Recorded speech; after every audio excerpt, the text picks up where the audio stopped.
चलो ठीक है, आप लोग को एक रेखीय समीकरण के बारे में बता रहा है, ध्यान से सुनिए, ठीक है ना।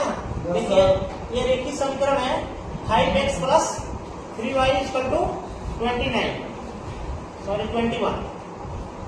दूसरा समीकरण है 2x minus Y equal to 4। इसमें दो चर राशि है, क्या है, x और y, जिसका मान हमको क्या करना है, पता करना है।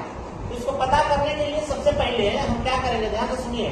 ये 5x है प्लस 3y है इक्वल टू 21 है, तो हम इसको एक कटाएंगे, किसी को एक को हम क्या करना है, कटाना है।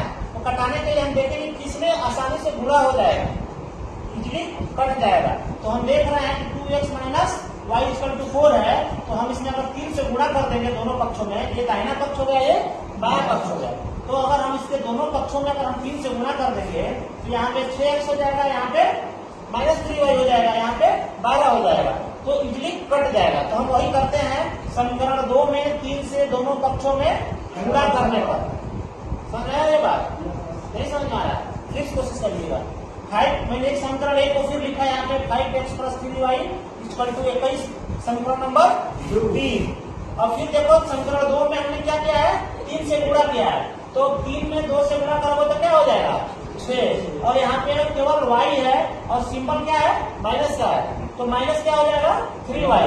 लेकिन यहाँ पे 4 है, लेकिन 3 से गुणा किया तो कितना हो गया, 12 हो गया। तो अब देखो, अब इसको क्या करेंगे, लिखेंगे इसको जोड़ने पर, क्या करेंगे, जोड़ने पर, क्योंकि जोड़ेंगे तो यहाँ पे चिन्ह में कोई परिवर्तन नहीं होगा। तो अब इसको जोड़ दिए तो 5 और 6 11, लेकिन एक चर राशि है x यहाँ पे रहेगा, कॉमन हो जाएगा। उसके बाद माइनस 3y है प्लस 3y है, तो ये क्या होगा, घटेगा तो 0 हो जाएगा, तो यहाँ पे 0 हो गया। अब यहाँ पे 21 है, यहाँ पे 12 है, तो जोड़ोगे तो कितना हो गया, 35 हो गया।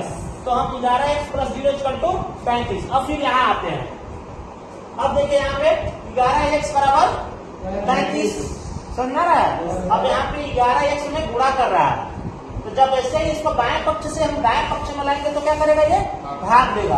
तो 33 में हम 11 से भाग दिए तो कितना बार में कटेगा, 3 बार में, तो 3 यहाँ पे आ गया, तो x बराबर 3। अब तो हम x का मान एक निकल गया, एक चर राशि थी जो x, उसका मान हमको पता हो गया। अब हमको दूसरे का चर राशि y का मान निकालना है, तो अब क्या करेंगे, इस x का मान समीकरण 1 में पुटअप करने पे, रखने पर, तो क्या किया हमने, यहाँ पे 5x प्लस 3y को बराबर 21 को यहाँ पे हमने लिख लिया।